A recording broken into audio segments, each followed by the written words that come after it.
بسم اللہ الرحمن الرحیم نحمدہ و نصلی علی رسولہ الکریم۔ آپ تمام دوستوں کو مبارکباد ہو کہ آپ ایک نیک مقصد کے لیے اکٹھے ہوئے ہیں، اور آپ سب کا شکریہ کہ اس دور میں، مصروفیت کے دور میں آپ نے وقت نکالا ہے۔ تو ہم اگر دیکھیں کہ ہمارا مقصد حیات کیا ہے، کائنات کی ہر چیز اللہ نے کسی مقصد کے لیے بنائی ہے، اور اس میں سب سے بڑھ کر اشرف المخلوقات جو بنایا ہے، انسان کو بنایا ہے۔ انسان کو اپنے مقصد کا اگر پتہ ہو تو وہ فرشتوں سے بڑھ کر ہے، اور اگر انسان کو اپنی اہمیت کا، اپنے مقصد کا اندازہ نہ ہو تو پھر وہ درندوں سے بدتر ہے۔ تو اس لیے ہمارے لیے ضروری ہے کہ ہم اپنے مقصد کو پہچانیں کہ مقصد حیات کیا ہے، ہر انسان کا مقصد حیات کیا ہے۔ درد دل کے واسطے پیدا کیا انسان کو، ورنہ طاعت کے لیے کچھ کم نہ تھے کروبیاں۔ انسانیت کی خدمت، یہ ہے زندگی کا مقصد۔ اب انسانیت کی خدمت تو غیر مسلم بھی کرتے ہیں، تو مسلمان کی زندگی کا مقصد کیا ہے؟ مسلمان کی زندگی کا مقصد، اور خاص طور پر اس امت کا مقصد، وہ تھوڑا سا اوروں سے مختلف ہے، اوروں سے بڑھ کر ہے۔ ہمیں اللہ تعالیٰ نے قرآن پاک میں ہدایت فرمائی ہے کہ کنتم خیر امۃ اخرجت للناس تأمرون بالمعروف وتنہون عن المنکر وتؤمنون باللہ۔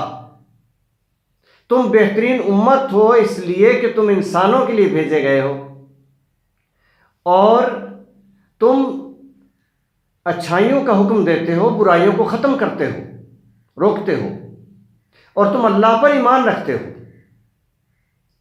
اب اس سے ہمارا مقصد حیات واضح ہو جاتا ہے کہ ہم انسانوں کے لیے بھیجے گئے ہیں، اور اسی لیے بہترین امت قرار دیے گئے ہیں۔ جب ہم انسانوں کے لیے بھیجے گئے ہیں تو ہمارا انسانی خدمت کا طریقہ کار اور غیر مسلموں کی انسانی خدمت کا طریقہ کار تھوڑا سا مختلف ہے۔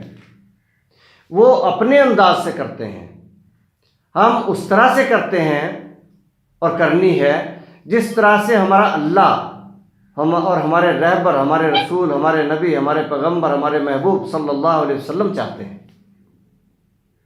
تو ہمیں اگر اپنی زندگی کا مقصد سمجھنا ہے تو وہ ہمارے قرآن سے ہی ہمیں ملے گا۔ اسی لیے قرآن پاک ہمارے لیے اتنا لازم ہے کہ اے مسلمہ گر تو خواہی زیستن، نیست ممکن جز بقرآن زیستن۔ مسلمان اگر زندہ رہنا چاہتا ہے، دنیا میں جینا چاہتا ہے، تو قرآن کے بغیر ممکن نہیں ہے۔ اور ہم دیکھ رہے ہیں کہ ہم نے قرآن کو چھوڑا ہے، پس پش ڈالا ہے، تو پوری دنیا کے مسلمان ذلت کا شکار، موت کا شکار، قتل عام کا شکار۔ تو اس لیے ہم اگر زندگی کے مقصد کو سمجھیں گے اور قرآن کو سمجھیں گے تو پھر ہم دنیا میں باآبرو زندگی گزار سکیں گے، اور آخرت میں بھی انشاءاللہ سرخرو ہوں گے۔ تو ہماری زندگی کا مقصد قرآن پاک ہی بتاتا ہے، قرآن پاک ہی ہمیں بتاتا ہے کہ اللہ کے بارے میں کہ وہی تو ہے جس نے تمہیں زمین پر اپنا خلیفہ بنایا ہے۔ اب اللہ تعالیٰ نے تو ہمیں زمین پہ اپنا خلیفہ بنایا ہے، اور ہم اپنا مقام بھلا چکے ہیں، اپنا فرض بھلا چکے ہیں، اپنا مقصد حیات بھلا چکے ہیں۔ تو جب مقصد حیات ہی بھلا دیں گے، اپنا مقصد ہی ختم کر دیں گے، بھلا دیں گے، تو پھر ہماری زندگی کا جب مقصد نہیں ہے تو ہمیں زمانے سے مٹا دیا جائے گا، اور جو ہمارے ساتھ آج ہو رہا ہے۔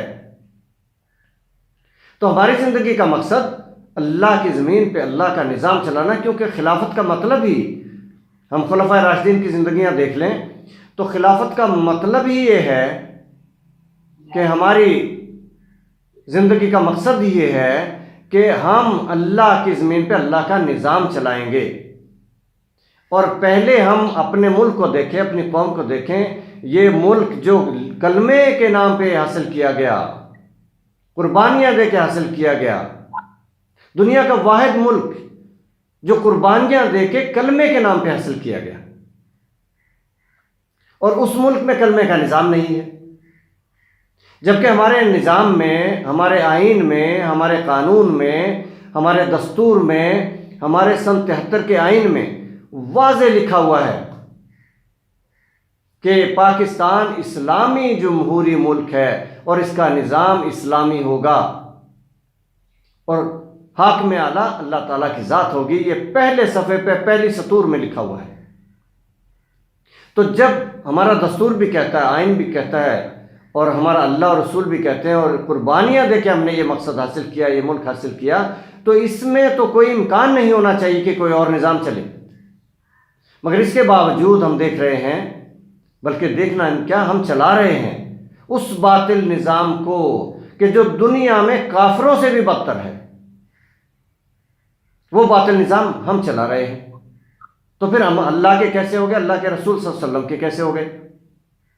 تو ہمارا مقصد حیات پھر کیا ہوا؟ ہمارا مقصد حیات قرآن والا تو نہیں ہے، اللہ اور رسول والا تو نہیں ہے، جو انہوں نے بتایا وہ نہیں ہے۔ ہم تو اپنی زندگی اپنی مرضی کے مطابق گزار رہے ہیں، اور اپنی مرضی کے مطابق گزاریں گے، اور بلکہ کافرانہ انداز پہ گزاریں گے۔ دیکھیے، ہم یہ الفاظ تو بہت سخت اور برے لگتے ہیں، لیکن یہ کافری تو نہیں، کافری سے کم بھی نہیں۔ یہ کافری تو نہیں، کافری سے کم بھی نہیں کہ بندہ حق ہو گرفتار حاضر و موجود۔ تو ہم یہ دیکھیں کہ ہماری زندگیاں کیسے گزر رہی ہیں۔ ہم حالات کے ماتحت ہیں، ہم اپنی حکمتوں کے، اپنی ضروریات کے محتاج ہیں، ہم اپنی سمجھ اور بوجھ کے پیچھے لگے ہوئے ہیں، ہم اللہ اور رسول کو تو دیکھ ہی نہیں رہے۔ ہم اگر حالات کے غلام ہو گئے، زمانے کے غلام ہو گئے، تو پھر یہ کافری تو نہیں، کافری سے کم بھی نہیں۔ ہم اللہ کی زمین پہ اللہ کا نظام لانے کے لیے علم اٹھائیں، جدوجہد کریں، اور اللہ کے اس دیے ہوئے آزادی اور یہ کلمے کا ملک، یہ کلمے کی سرزمین، یہ پاکستان، یہ قربانیوں کی سرزمین، یہ پاکیزہ دھرتی، یہ ماں سے زیادہ مقدس دھرتی، اس دھرتی پہ وہ نظام لائیں جس کے لیے یہ بنایا گیا تھا، یہ ملک بنایا گیا تھا۔ اور وہ نظام آئے گا تو ہم خوش نصیب ہوں گے، ہماری نسلیں خوش نصیب ہوں گی، بلکہ نہ صرف امت بلکہ پوری انسانیت خوش نصیب ہو جائے گی۔ 100% تعلیم آئے گی، 100% ہنر آئے گا، روزگار آئے گا، صنعت ہوگی، ٹیکنالوجی ہوگی، خوشحالی ہوگی، عدل ہوگا، امن ہوگا۔ ہمارے سارے کام، اور یہ خاص طور پہ ہمارے دفتری کام اتنے آسان ہوں گے کہ کسی کو پریشانی نہیں ہوگی۔ ہماری زندگیاں خوشیوں والی زندگیاں ہوں گی، دنیا جنت کا نمونہ بن جائے گی۔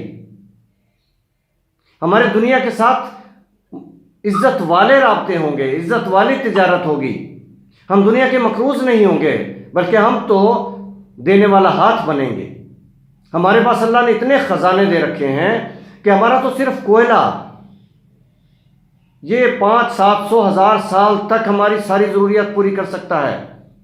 اس کوئلے سے گیس بھی بنتی ہے، اس کوئلے سے تیل بھی بنتا ہے، اس کوئلے سے بجلی بھی بنتی ہے، اس کوئلے سے ساری انرجی کے سورسز بنتے ہیں۔ اور ہمارا سونا، پہاڑ ہیں سونے کے، ہمارے استعمال میں نہیں آ رہا۔ ہمارے پاس پہاڑ ہے زمرد کے، جس کا ایک چھوٹا سا نگ لاکھوں روپے میں بکتا ہے، اور ہم پہاڑوں والے، سونے کے، زمرد کے، اور ہم بھکاری ہیں۔ یہ ساری محرومیاں ختم ہو جائیں گی، محکومیت ختم ہو جائے گی، مظلومیت ختم ہو جائے گی جب کلمے کی دھرتی پہ کلمے کا نظام آئے گا۔ اسی لیے ہمارا دل، ہماری جان، ہماری ہر چیز قربان ہے اس نعرے پر، اس سلوگن پر، کلمے کی زمین، کلمے کا نظام۔ اور انشاءاللہ اللہ تعالیٰ ہماری مدد کرے. جب اللہ کی راہ میں نکلیں گے تو اللہ مدد کیوں نہیں کرے گا؟ اللہ نے مدد کی ہے، ہاں البتہ اس کی ایک شرط ہے. فضائے بدر پیدا کر، فرشتے تیری نصرت کو اتر سکتے ہیں گردوں سے، قطار اندر قطار اب بھی. اللہ کی رحمت، اللہ کی مدد، اللہ کے فرشتے آتے ہیں جب اس کو ترس آ جاتا ہے کہ یہ بندے میری راہ میں نکلے ہیں، اپنا سب کچھ چھوڑ کے، اپنی جان، اپنا مال، اپنا وقت، سب کچھ میری راہ میں لے آئے ہیں. انہوں نے دنیا کے سارے پرچم گرا دیے، چھوڑ دیے، اور اپنے کمزور ہاتھوں سے میرا پرچم اٹھا لیا ہے. جب اللہ کو یہ ترس آ جائے گا کہ میرے بندے میری راہ میں نکل آئے ہیں، تو پھر وہ شان کئی دیتا ہے. ڈھونڈنے والوں کو دنیا بھی نہیں دیتا ہے. کوئی قابل ہو، شرط یہ ہے کوئی کام کر کے دکھائے، میدان میں آئے، کوئی قابل ہو تو ہم شان کئی دیتے ہیں. ڈھونڈنے والوں کو دنیا بھی نہیں دیتے ہیں. تو وہ تو تیار ہے، ہم تو مائل بے کرم ہیں، کوئی سائل ہی نہیں، رکھ دکھلائیں کسے راہ رو منزل ہی نہیں. تو ہم راہ رو تو بنیں، منزل کو تلاش کرنے نکلیں تو صحیح. منزل دور نہیں ہے، ہم نے اپنی آنکھوں کے آگے وہ پردہ ڈال رکھا ہے کہ منزل ہم سے اوجھل ہے، حالانکہ منزل دور نہیں ہے. آپ کے جو ابھی بہاڑی کا آپ ذکر کر رہے ہیں، نوجوانوں میں جذبہ ہے، یہ بہاڑی کے نوجوانوں کا جذبہ انشاءاللہ پورے ملک کے نوجوانوں کا جذبہ بنے گا. کیوں کہ اللہ تعالیٰ نے انسان میں اتنی صلاحیتیں رکھی ہیں، اگر اسے اپنی پہچان مل جائے، اس کو اپنی آگہی آ جائے، یہ آگ ہی میری مجھے رکھتی ہے بے قرار، پوشیدہ اس شرر میں ہے آتش کدے ہزار. تو ایک ایک شخص، ایک ایک انسان، اس کے اندر ایک ایک چنگاری، اس کے اندر آتش کدے چھپے ہوئے ہیں. شرط یہ ہے کہ اللہ تعالیٰ ہمیں ہماری آگہی نصیب فرما دے، ہمیں اپنا مقام سمجھا دے، ہمیں کسی طرح سے یقین آ جائے کہ ہم اللہ کی زمین پہ اللہ کے نائب ہیں، خلیفہ ہیں، اور ہماری ڈیوٹی ہمیں سمجھ آ جائے کہ ہمیں اللہ کی زمین پہ اللہ کا نظام چلانا ہے، کلمے کی زمین پہ کلمے کا نظام چلانا ہے. ہماری زندگیوں کا مقصد یہ ہے.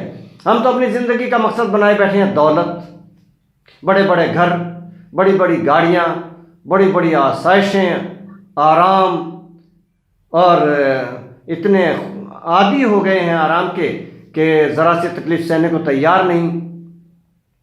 اور ادھر سے آواز آ رہی ہے کہ تو چھپا چھپا کے نہ رکھ اسے، تیرا آئینہ ہے وہ آئینہ کہ شکستہ ہو تو عزیز تر ہے نگاہ آئینہ ساز میں.